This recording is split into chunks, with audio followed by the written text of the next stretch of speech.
రోహిత్ చౌదరి గారు, వరంగల్ ఉమ్మడి జిల్లా కాంగ్రెస్ పార్టీ నాయకులు, మండల పార్టీ నాయకులు, వరంగల్ మున్సిపల్ కార్పొరేషన్ స్థాయిలో ఉండే నాయకులు, వివిధ కార్పొరేషన్ల చైర్మన్లు, ప్రభుత్వ సలహాదారుడు, మండల పార్టీ నాయకులు, గ్రామ శాఖ అధ్యక్షులు, ప్రాణ సమానులైన కాంగ్రెస్ పార్టీ కుటుంబ సభ్యులందరికీ కూడా మనస్ఫూర్తిగా ధన్యవాదాలు, కృతజ్ఞతలు. మిత్రులారా, వరంగల్ జిల్లా అంటే దేశానికే తలమానికమైన పివి నరసింహారావు గారు గుర్తొస్తారు. వరంగల్ జిల్లా అంటే దాశరథి గారు గుర్తొస్తారు. వరంగల్ జిల్లా అంటే ఓ కాళోజీ గారు గుర్తొస్తారు, ఓ ప్రొఫెసర్ జయశంకర్ గారు గుర్తొస్తారు. ఈ వరంగల్ జిల్లా అంటే, వరంగల్ ప్రాంతం అంటే హైదరాబాద్ నగరంతో పోటీపడి రెండవ రాజధానిగా అన్ని అర్హతలు ఉన్న మీ వరంగల్ పట్టణం గుర్తొస్తుంది. వరంగల్ జిల్లా అంటే ఆజంజాహి మిల్లులు గుర్తొస్తాయి. వరంగల్ జిల్లా అంటే 1000 స్తంభాల గుడి గుర్తొస్తుంది. వరంగల్ జిల్లా అంటే రామప్ప దేవాలయం గుర్తొస్తుంది, మేడారం జాతర గుర్తొస్తుంది. ఉద్యమకారులైన పౌరుషానికి మారు పేరైన ఈ వరంగల్ కాకతీయ యూనివర్సిటీ తెలంగాణ రాష్ట్ర సాధనలో అత్యంత క్రియాశీలక పాత్ర పోషించిన విషయాలు గుర్తొస్తాయి.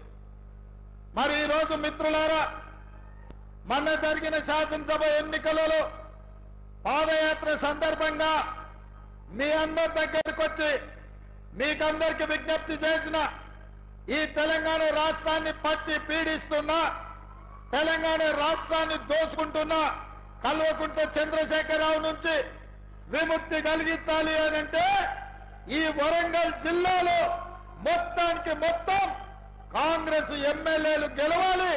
అప్పుడే ఈ రాష్ట్రానికి పట్టిన చీడ పీడ విముక్తి కలుగుతుందని ఆనాడు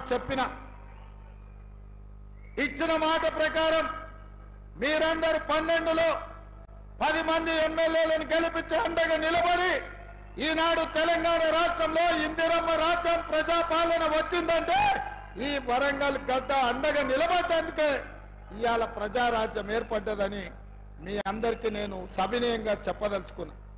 మిత్రులారా, ఈనాడు అందుకే మీకు మాట ఇస్తున్నా.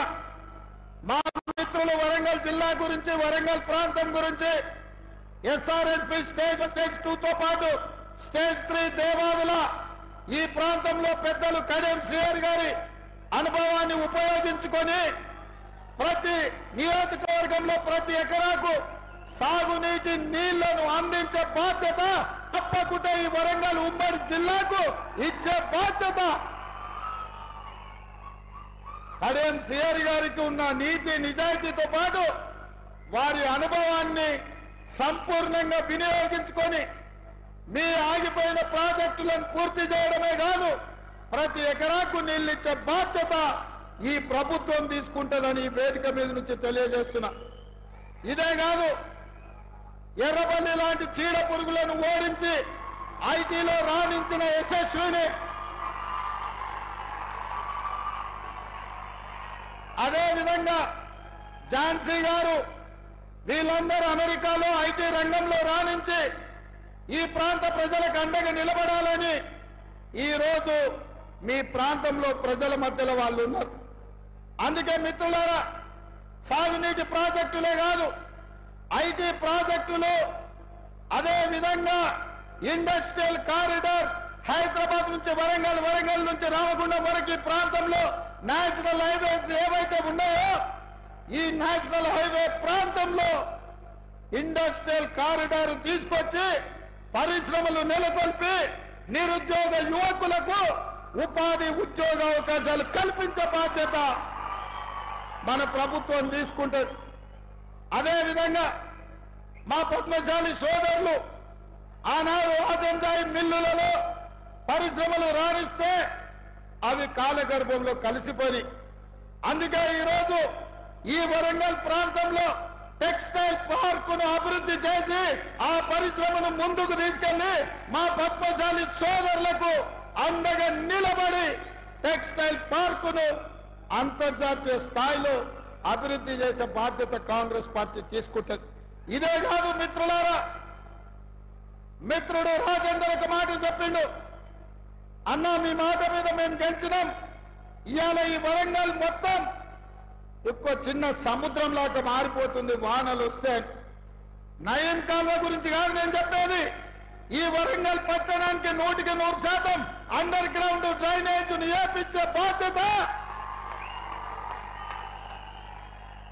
వరంగల్ అంటే పేరుకే స్మార్ట్ సిటీ కాదు, చూడడానికి చెప్పుకోవడానికి అంతర్జాతీయ స్థాయిలో పెట్టుబడులు వచ్చినప్పుడు ఒక అందమైన నగరంగా, చారిత్రాత్మకమైన నగరంగా, 1000 స్తంభాల గుడులతో పాటు కాకతీయ సామ్రాజ్యంలో నిర్మించిన గొప్ప గొప్ప చారిత్రాత్మకమైన కట్టడాలకు పేరు తెచ్చే విధంగా, వన్నె వచ్చే విధంగా వరంగల్ పట్టణాన్ని అభివృద్ధి చేస్తాం. ఇదే కాదు, మీడియా మిత్రులారా నా మాటగా రాసుకోండి, ఈ వరంగల్ పట్టణానికి హైదరాబాద్ నగరంలో ఉన్నట్టు ఔటర్ రింగ్ రోడ్డుతో పాటు అంతర్జాతీయ ఎయిర్పోర్ట్ ఎట్లయితే ఉందో మీకు కూడా వరంగల్ కు ఔటర్ రింగ్ రోడ్డుతో పాటు మీకు ఎయిర్పోర్టును నిర్మించి సరాసరి విమానం వరంగల్ దించే బాధ్యత మా ప్రభుత్వం తీసుకుంటది.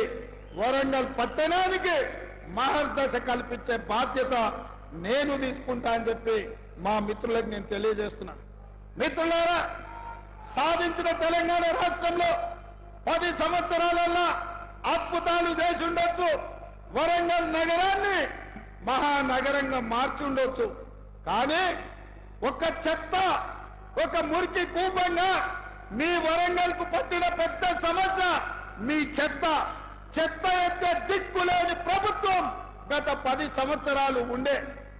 అందుకే వరంగల్ పట్టణాన్ని పట్టి పీడిస్తున్న ఈ చెత్త సమస్యకు తొందరలోనే శాశ్వతమైన పరిష్కారాన్ని చూపించి మీకు కరీంనగర్ కు, ఖమ్మంకు కలిపి పెద్ద ఎత్తున చెత్తను సేకరించి విద్యుత్తును ఉత్పత్తి చేసి జాతీయ స్థాయిలో మంచి పేరు తెచ్చే విధంగా ఈ ప్రాంతానికి పెట్టుబడులు తీసుకొచ్చి ఈ ప్రాంత చెత్తను శాశ్వతంగా పరిష్కరించే బాధ్యత మా ప్రభుత్వం తీసుకుంటది.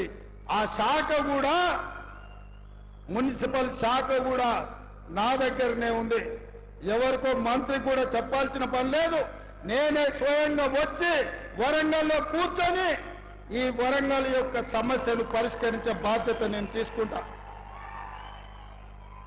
ఇవాళ నేను అడుగుతున్న మిత్రులారా, తెలంగాణకు ఉద్యమానికి వేదికైనా వేలాది మంది విద్యార్థుల ఉద్యమ బాటను నడిచి తెలంగాణ రాష్ట్రాన్ని సాధించిన కాకతీయ యూనివర్సిటీ ఈ రోజు నిర్వీర్యం అయిపోయింది. నియామకాలు లేవు. వైస్ ఛాన్సలర్ ఉంటే ఎట్లున్నాడో నేను చెప్పాల్సిన పని లేదు. అందుకే రాబోయే కొద్ది రోజుల్లో కాకతీయ యూనివర్సిటీకి కొత్త వైస్ ఛాన్సలర్ ను నియమించడమే కాదు, ఉపాధ్యాయులను అందరినీ నియమించి పేదల బిడ్డలకు నాణ్యమైన చదువును అందించే విధంగా కాకతీయ యూనివర్సిటీ ప్రక్షాళన చేసి మీకు అంతర్జాతీయ స్థాయిలో చదువులు చెప్పించే విధంగా మా ప్రభుత్వం యొక్క నిర్ణయం ఉండబోతుంది. ఎందుకంటే విద్యాశాఖ కూడా నా దగ్గరనే ఉంది మిత్రులారా. అదే విధంగా ఈరోజు విద్య, వైద్యం, అక్కడ హాస్పిటల్లో అర్ధాంతరంగా నిర్మాణం ఆగిపోయి ఉన్నాయి. హాస్పిటళ్లను పూర్తి చేసి హైదరాబాద్ కు రావాల్సిన అవసరం లేకుండా ఏ అవసరం ఉన్నా ఉత్తర తెలంగాణ మొత్తం వరంగల్కి వచ్చే విధంగా వైద్యుని కూడా రాణించి ఈ ప్రాంతంలో అభివృద్ధి చేసే బాధ్యత కాంగ్రెస్ పార్టీ తీసుకుంటుందని చెప్పి నేను ఈ సందర్భంగా తెలియజేస్తున్నా. మిత్రులారా, నేను చూస్తున్నా మామ అల్లుళ్ళు తోకదగిన బల్లులాగా ఎగురులాడుతున్నారు. బల్లి తోక తెగితే ఎట్లా ఎగురుతుందో మామ అల్లుళ్ళు కూడా గట్లనే ఎగురుతారు. ఇంకా అధికారం మత్తు దిగిందో లేదో నాకు అర్థం కాలే. అయ్యగారికి మరి ఫామ్ హౌస్ లో వేసిన మత్తు కూడా దిగిందో లేదో నాకు తెలియదు. అసెంబ్లీకి మాత్రం రాడు. చర్చల మీద మాట్లాడతామంటే పారిపోతాడు. ఎవరినో ఒకరిని అడ్డం పెట్టుకొని అసెంబ్లీకి రాకుండా తప్పించుకున్నాడు. అసెంబ్లీ రాని దద్దమ్మలు, బడికి రాని బడి దొంగలు లాంటి వాళ్ళు, అంతేనా? మరి అట్లాంటి బడి దొంగలు నిన్న టీవీ 9లో పోయి కూర్చొని 4 గంటలు కూర్చున్నాడు. సిగ్గున్నది అని అడుగుతున్నా. 10 ఏళ్ళు ముఖ్యమంత్రి చేసిన ప్రతిపక్ష నాయకుడు అసెంబ్లీకి రాకుండా, సమస్యల మీద మాట్లాడకుండా, ప్రభుత్వానికి సలహాలు ఇవ్వకుండా, గత ప్రభుత్వంలో జరిగిన దోపిడీని ప్రశ్నించి అంగిలాగు ఊడదీస్తామని అసెంబ్లీలో మా కళ్ళలకు చూసే ధైర్యం లేక పారిపోయి టీవీ 9లో కూర్చొని నిన్న ప్రగల్భాలు మాట్లాడుతున్నాడు. ఆయన మెదడును రంగరించి ఆయన రక్తాన్ని దారబోసి కాళేశ్వరం కట్టిండంట. దద్దమ్మ, నువ్వు అట్లా కట్టినవో లేదో ఇట్లా కూలిపోయింది. ఇంతకంటే ప్రపంచంలో దివాలగాడేవాడని ఉంటాడా అని నేను అడుగుతున్నా. కాళేశ్వరం డిజైన్ వేసినప్పుడు తీసినవా, దిగినప్పుడు దించినవా అని నేను అడుగుతున్నా. రాపోదాం. ఇప్పుడు కూడా మా శ్రీధర్ బాబు గారి నియోజకవర్గమే మంతన్నిలోనే కాళేశ్వరం ఉంది. చిన్న కాళేశ్వరం, కాళేశ్వరం కలిసిపోదాం. సూటిగా సవాలు విసురుతున్న కేసీఆర్, నువ్వు కట్టిన అద్భుతం ఏందో, ఈ అద్భుతం తెలంగాణకు ఏ రకంగా ఉపయోగపడుతుందో మేమందరం వస్తాం, ఆమె కూర్చుందాం, నిపుణులను పిలిపిద్దాం, మేధావులను పిలిపిద్దాం, తెలంగాణ సమాజాన్ని ఆహ్వానిద్దాం, అన్ని ప్రభుత్వమే ఏర్పాటు చేస్తుంది. నీకు దమ్ము, ధైర్యం, నీతి, నిజాయితీ, చిత్తశుద్ధి ఉంటే రా కాళేశ్వరం పోదాం. అడిగేటోడు నీవోడే, చూపించేటోడు నీవోడే. నీ సొల్లు పురాణం అంతా 4 గంటలు చెప్తున్నావు కదా. నువ్వు కట్టింది అద్భుతమైతే కాళేశ్వరం దగ్గరనే చర్చ పెడదాం రా. 1,00,000 కోట్లు ఖర్చు పెట్టి కట్టిన కాళేశ్వరం కూలింది, మేడిగడ్డ మేడి పండైంది, సుందిల్ల సున్నమైంది, అన్నారం ఆకాశంలో కలిసిపోయింది. ఇది ఆ సన్నాసి చేసిన గొప్ప పని. 10 ఏళ్ళు ఇస్తే గది కట్టిండ్రు. అదే మా కాంగ్రెస్ పార్టీ అధికారంలో ఉన్నప్పుడు, స్వతంత్రం వచ్చినప్పుడు పండిత్ జవహర్లాల్ నెహ్రూ గారు నాగార్జున సాగర్ కట్టిండు. ఎట్లుందో ఒక్కసారి చూడు. అదే మా పార్టీ అధికారంలో ఉన్నప్పుడు శ్రీశైలం కట్టినాం, శ్రీరామ్ సాగర్ కట్టినాం, కల్వకుర్తి కట్టినాం, భీమా కట్టినాం, నెట్టంపాడు కట్టినాం, జూరాల కట్టినాం, శ్రీహరి గారు మొదలుపెట్టిన దేవాదుల కట్టినాం. మేం కట్టిన ప్రాజెక్టులు ఎట్లున్నాయో ఒక్కసారి వచ్చి చూద్దాం రా. నువ్వు కట్టిన కాళేశ్వరం ఎట్లేడుస్తుందో ఒక్కసారి చూసొద్దాం. అందుకే ఈరోజు ఇక సన్నాసి గురించి ఎంత చెప్పినా సచ్చిన పామే. సచ్చిన పావును ఏం కొడతామయ్యా? ఇవాళ టీఆర్ఎస్కే నన్ను డిపాజిట్ వచ్చే పరిస్థితి ఉందా?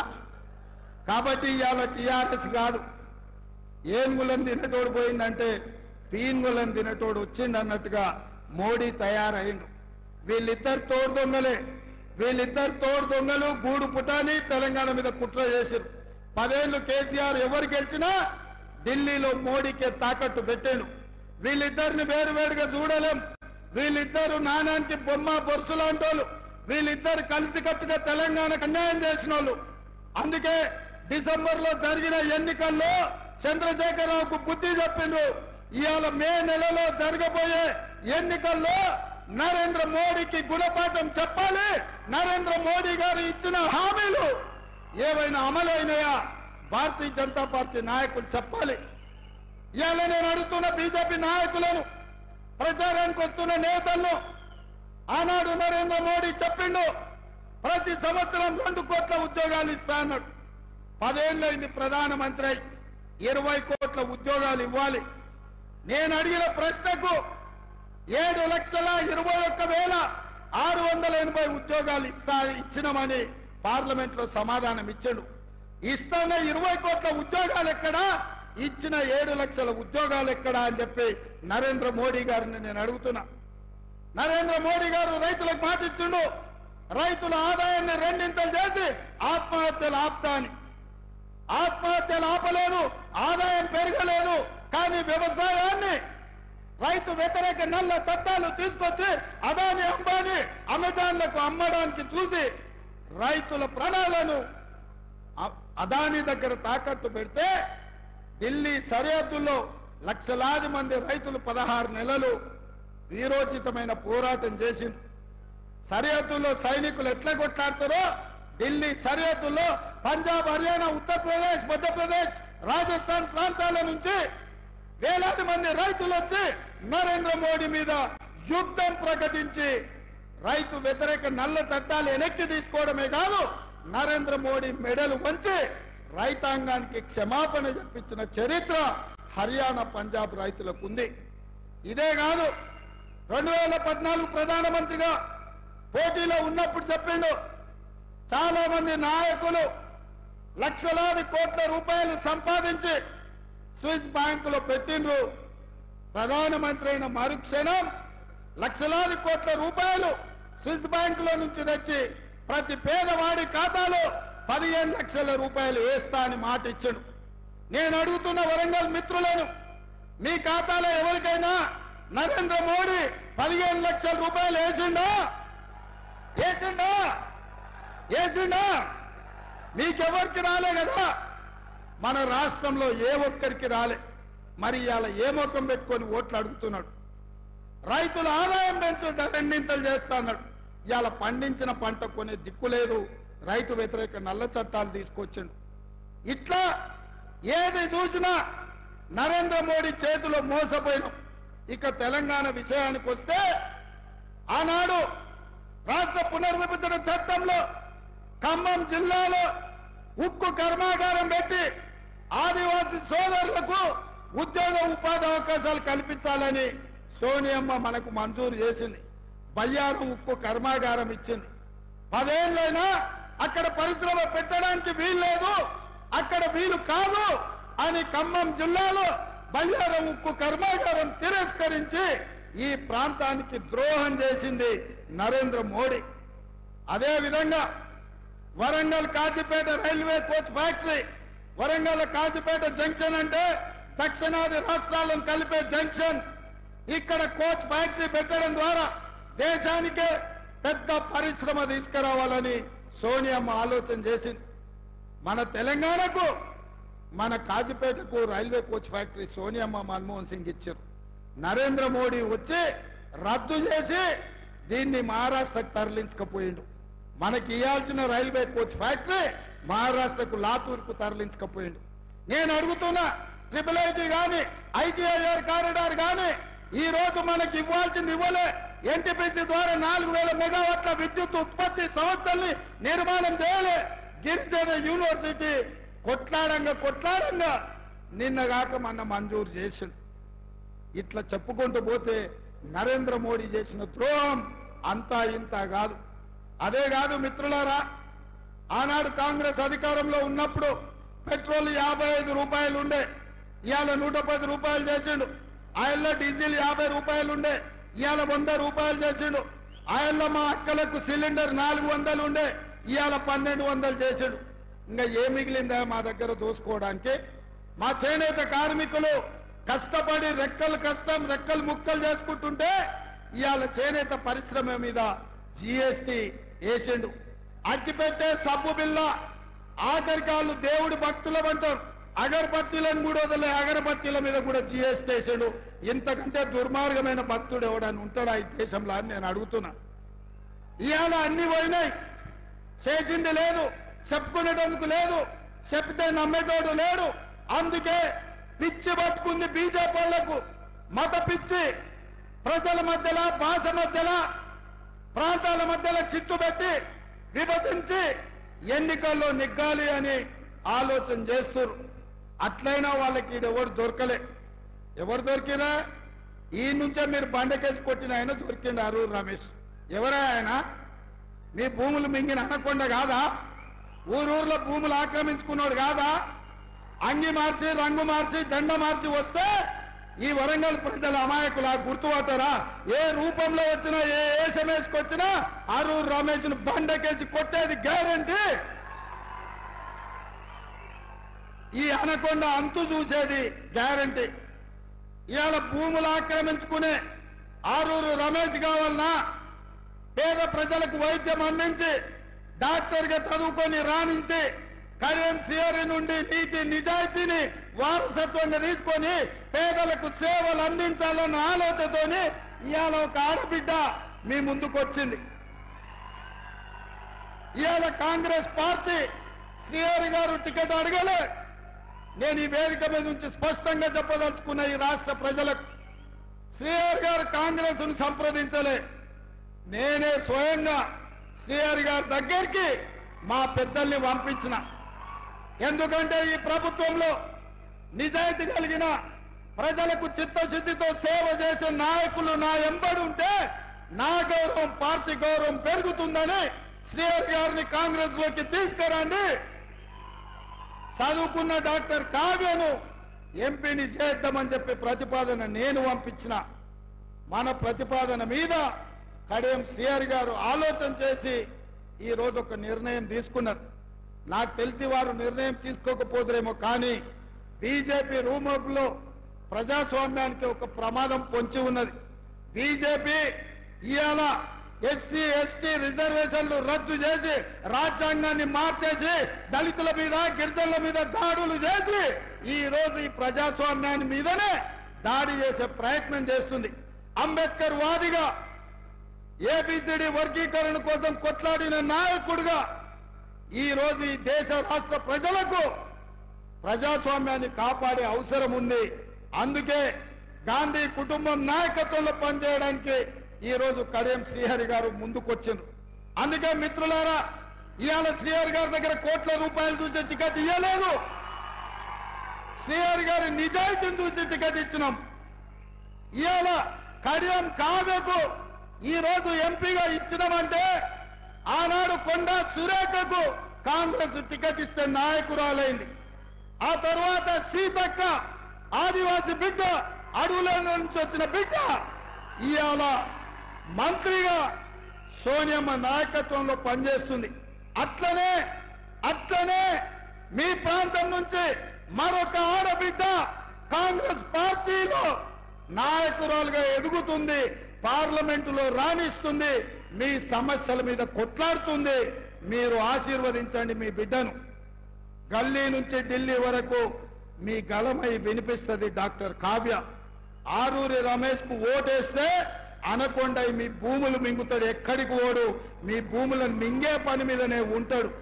ఇవాళ పోటీ దేశం కోసం త్యాగం చేసిన ఇందిరా గాంధీ, దేశం కోసం ప్రాణాలు ఇచ్చిన రాజీవ్ గాంధీ, దేశం కోసం దేశంలో దేశ ప్రజాస్వామ్యాన్ని బ్రతికించడానికి పదవి త్యాగం చేసిన సోనియా గాంధీ, రాహుల్ గాంధీ, ప్రధానమంత్రిగా దేశాన్ని పట్టి పీడిస్తున్న నరేంద్ర మోడీ మధ్యలో ఇవాళ పోటీ బాగా చదువుకొని మీ సమస్యల పట్ల అవగాహన ఉండి మీ ప్రాంతం కోసం కొట్లాడే తత్వం ఉండి నిజాయితీనే వారసత్వంగా తీసుకొని వచ్చిన డాక్టర్ కావ్య, అటువైపు మీ భూములు మింగిన అనకొండ మధ్యలో పోటీ. ఇవాళ డాక్టర్ కావ్యకు సోదరుడుగా, కుటుంబ పెద్దగా నేను అండగా నిలబడతాను మీకు మాటిస్తున్న మిత్రులారా. ఈ వరంగల్ జిల్లాను అభివృద్ధి చేసే బాధ్యత నాది, ఈ వరంగల్ అవసరాలు తీర్చే బాధ్యత నాది. హైదరాబాద్ నగరంతో వరంగల్ నగరాన్ని కూడా అంతర్జాతీయ స్థాయి గుర్తింపు వచ్చే విధంగా నిధులు కేటాయించి అభివృద్ధి చేసే బాధ్యత నాది. మీరు ఆలోచన చేయండి. ఇవాళ బీజేపీ వాళ్ళు శ్రీరామనవమి వస్తే అదొక రాజకీయం, హనుమాన్ జయంతి వస్తే ఇంకొక రాజకీయం. అందుకే ఈ వేదిక మీద నుంచి ఒక్క మాట చెప్పదలుచుకున్నా, దేవుడు గుడిలో ఉండాలి, భక్తి గుండెల్లో ఉండాలి. పోలింగ్ బూత్ లో ఓట్ల కోసము దేవుడి భక్తి కాదు. మిత్రులారా, ఈ వేదిక మీద నుంచి తెలంగాణ ప్రజలకు చెప్తున్నా, మన తాతలు ముత్తాతలు, మన తండ్రులు, మన కుటుంబాలు సాంప్రదాయాలను గౌరవించిన వాళ్ళమే. అందుకే దేవుడిని గుడిలో పెట్టినాం, భక్తిని గుండెల్లో పెట్టుకొని ఈ రోజు పూజలు చేసినాం. అందుకే మిత్రులారా, దేవుడి పేరు మీద చిచ్చు పెట్టి ఓట్లు కొల్లగొట్టాలనేటోళ్లకు గుణపాఠం చెప్పాలి. అప్పుడే మన ప్రాంతం యొక్క చైతన్యం ప్రజలకు చేరుతుందని చెప్పి నేను సవినయంగా మీకందరికీ విజ్ఞప్తి చేస్తున్న మిత్రులారా. అందుకే మిత్రులారా, ఈరోజు జరగబోయే పరిణామాలు, రాబోయే తీర్పు ఈ వరంగల్ నుంచే మొదలవ్వాలి. నేను అందుకే మిమ్మల్ని అడుగుతున్నా. నిన్నగాక మొన్న హరీష్ రావు గారు ఒక మాట అన్నాడు, రైతు రుణమాఫీ చెయ్యి, రైతు రుణమాఫీ చేస్తే రాజీనామా చేస్తా అన్నాడు. నేను ఈ వేదిక మీద నుంచి మాట ఇస్తున్నా, రామప్ప దేవాలయం శివుడి సాక్షిగా, సమ్మక్క సారలమ్మ సాక్షిగా, 1000 స్తంభాల గుడి సాక్షిగా, అక్కడి సూర్యుడు ఇక్కడ ఉదయించిన, భూమి ఆకాశం తిరగబడ్డా, తుఫానులు వచ్చినా, భూకంపం వచ్చినా, భూమి బద్దలైనా, నేను మాట ఇస్తున్నా 15 ఆగస్టు లోపల తెలంగాణ రైతాంగానికి 15 ఆగస్టు లోపల తెలంగాణ రైతాంగానికి 2 లక్షల రూపాయల రుణమాఫీ చేసి తీరుతా.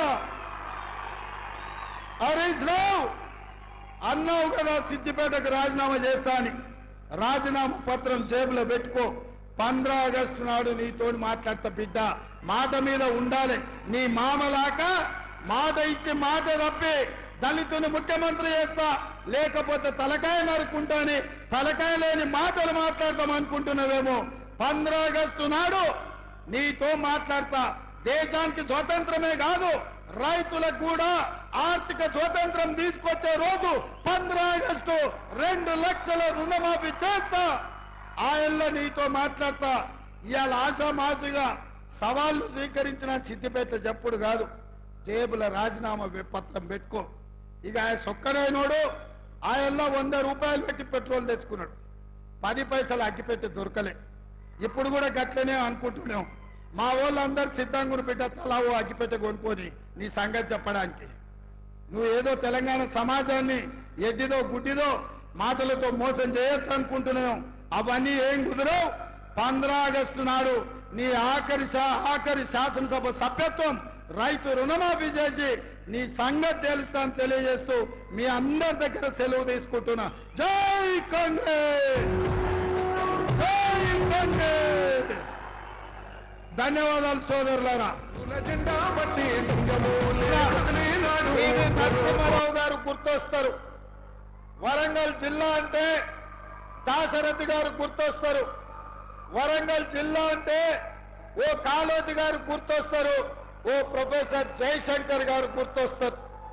ఈ వరంగల్ జిల్లా అంటే, వరంగల్ ప్రాంతం అంటే హైదరాబాద్ నగరంతో పోటీపడి 2వ రాజధానిగా అన్ని అర్హతలు ఉన్న మీ వరంగల్ పట్టణం గుర్తొస్తుంది.